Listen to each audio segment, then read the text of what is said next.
nag-resign na po si Congressman Saldico, no? Nag-resign na siya sa Congress. At masakit man daw sa kanyang kalooban, ginawa niya na yung dapat. Nag-resign na po siya. At yan nga po ay dahil dyan, di ba, sa sasangkot sa kanya sa flood control project scam. So, tapos na. Hindi na siya congressman ngayon. Resign na siya. Ano naman kaya ang susunod na hakbang para kay Congressman Saldico? Si Mr. Marcoleta naman nagalit sa taga-media. Sinabihang tanga. Natawa po ako dito tingnan nyo, pakinggan nyo. Nakakatuwa, ano? At ito, sabi ni Mr. Marcoleta. Hindi nga niya masagot yung word na delikadese. Ano to? Hindi. Ayan. Depende. Yun nga po, asawa niyo yun eh. Nakikipagdebate ka pa sa akin eh. Akala ko ba magtatanong ka lang. Nagtatanong din po kami, pero ipo-point out ko rin po yung argumento Sinasabi namin mo kasi dito. delikadesa, parang may connection ako eh. Wala nga eh. Naintindihan ba yun? Sige sir, salamat na lang po. Tanga. Oh, inabot ko pa yung Sen. Dalawag mo kami ritong tanga. Ayun. O diba, ano yan? Yan ba yung mambabatas na ibinuboto nyo? Hindi nga niya masagot yung word na delikadese. Ano to? Hindi. Depende. Yun nga po, asawa niyo yun eh. Nakikipagdebate ka pa sa akin eh. Akala ko ba magtatanong ka lang. Nagtatanong din po kami, pero ipo-point out ko rin po yung argumento Sinasabi namin mo kasi dito. delikadesa, parang may connection ako eh. Wala nga eh. Naintindihan ba yun? Sige sir, salamat na lang po. Nauso ang tanga. Ang dami nga kasi talagang tanga ngayon, ano? Pero hindi naman yung mga taga-media ang nagiging tanga. Kasi karapatan nila magtanong, no? Kaya lang, yung mga DDS nga sinasabihan natin tanga tapos ibabalik uli sa atin tanga. Nauso ang tanga. Ang daming tanga mula nung si Duterte maupo. Nauso talaga ang tanga. Hindi na kayang bilhin. Ang dami ng tanga. Nakakatuwa, no?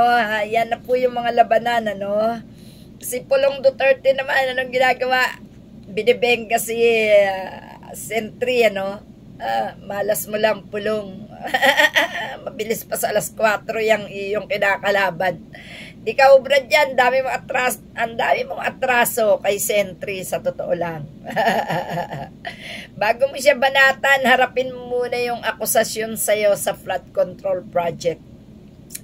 Ikaw kasi, Pulong, masyado kayong kunwari concerned sa tatay nyo. Pero alam na alam nyo yung tatay nyo hindi na makakauwi. Mintres na kayo ay nagwawala dyan, manahimik kayo, no?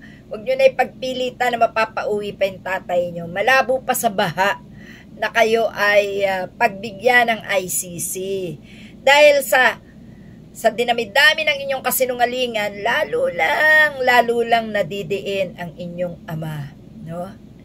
Ayun din, mga DDS na sampalataya kay Duterte, tantanan nyo na ang makipagbalahuraan sa mga commentors, sa mga post na inyong nakikita, no?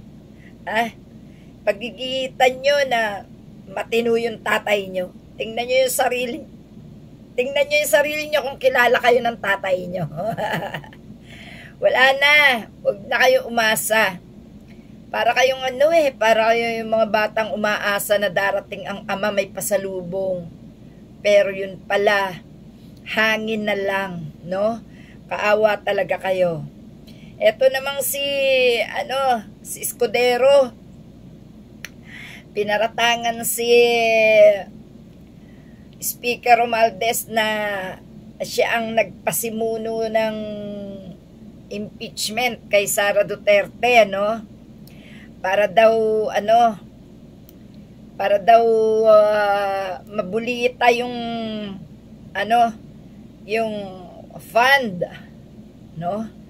At yan nga, nagkakabistuhan na sila ni Chis Escudero at ni Speaker Martin. Wala na, labo-labo na sila dyan sa Senado. Hindi na natin alam kung anong magiging hatol sa mga yan nitong mga investigasyong nangyayari. Meron kaya? Meron kaya mangyari?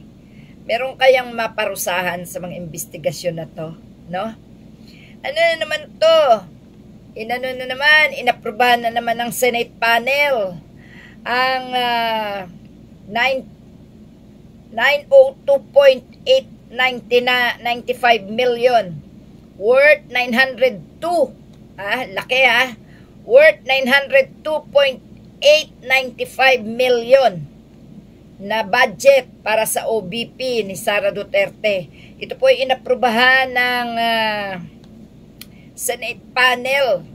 Ano na kayo? Ginagago na kayo.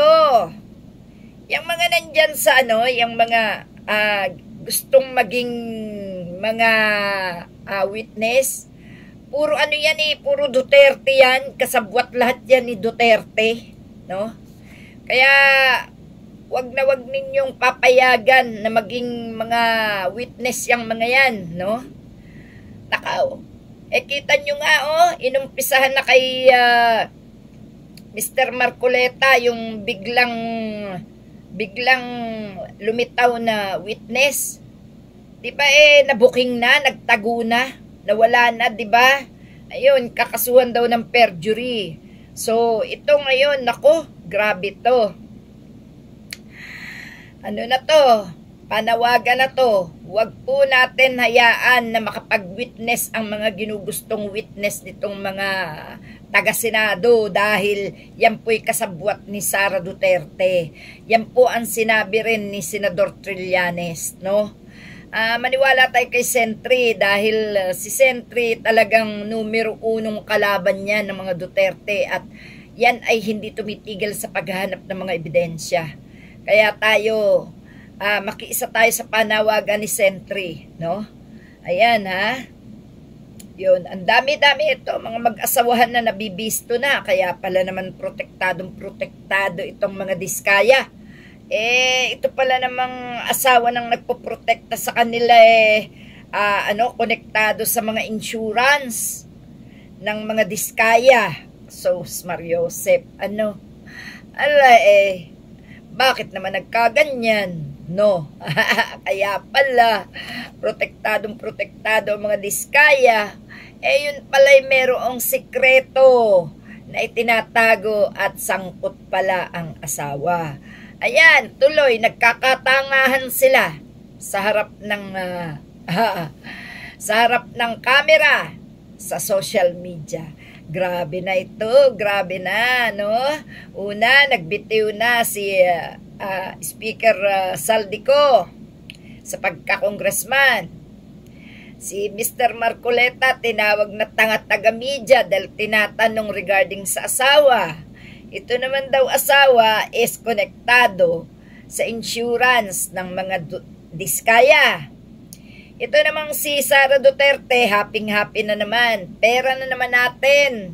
Naisahan na naman tayo ng mga taga-Senate panel. Inaprubahan ang budget para kay Sara Duterte. Mga kapatid, ano pa?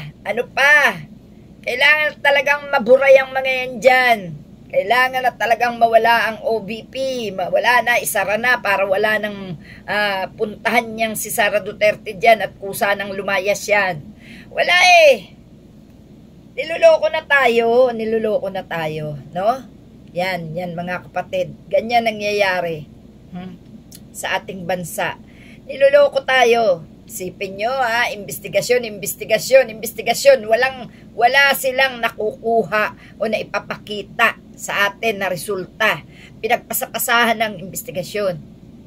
Katapos, kalabas-labas, eto, ang reyna ng sinungaling at reyna ng mga panggulo. Binigyan na naman ng budget for 2026, no? Eto si Escudero, bumabanat na naman, no? Yung impeachment, kasi siguro para mapagtakpan yung kanyang pagiging irresponsible sa impeachment case ni Sara Duterte na ikinagalit ng taong bayan sa kanya, di ba? Sari-sari sila. Ito si Bongo, sabi niya, kung narito daw sana si Duterte, masasamahan niya bilang yayo. Kasi nga daw, lumulubhan na raw yung kanyang tatay-tatayan o yung kanyang darling, no? Ito, mga palabas na mga hudas na to, puro pang bubuwang sa taong bayan, no? Kaso, nabubuwang sa kanila mga DDS lang, ha? So, mga kapatid, dyan lang muna po, At, tayo po ay mangangalap ng maraming kwento at ilalive po natin yan. Thank you po. Salamat.